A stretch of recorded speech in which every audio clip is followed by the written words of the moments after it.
Well, I promised a guy I'd do a video. He was asking how I did my bearings and my adjuster rod. The adjuster rod is a piece of 3/4 all thread, and there's two coupler nuts. You have this one that is welded right here, and then there's another one that is welded right here, and then I just have two nuts jammed with a big washer that is ground flat to keep from spinning on this tubing. And then I always save springs out of like relief valves and pressure regulators on water lines and stuff. And then that's a spring that pushes this pulley here back to tighten the belt up. And he was also asking about how I did the bearings to hold them in place. So I welded the nut here, and then just a bolt you screw in against the bearing. Once you get your wheel running square, and have the same thing on the other side, all two bearings. So there's 4 bolts. So once you get the bearings and the wheel running square with the sawmill, you can run these bolts in, lock them down. That holds the bearings and keeps them from moving, because it's a lot of pressure pulling against them wheels when you tighten your blade up. So that's how I done that. And on that spring, when I tighten up the blade, you can see the spring in there now. Right now it's loose because I don't have the blade on. I will collapse that spring until there's just a small gap left in the last section right here.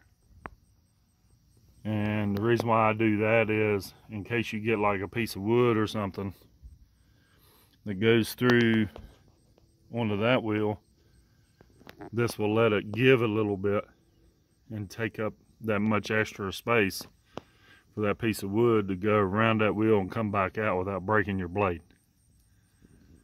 I think it's like 5/16 spring is about what it looks like.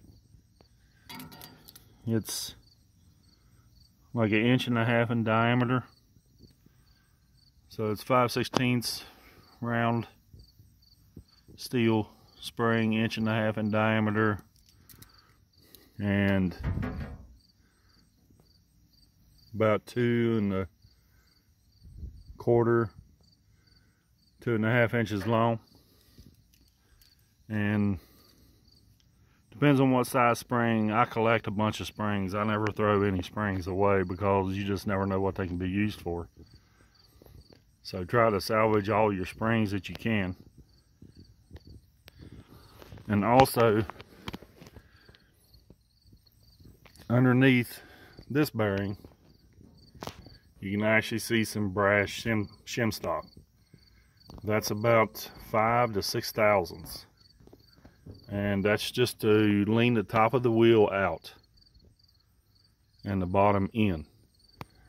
The one website that I was watching is what they recommended. That's how they set their sawmills up.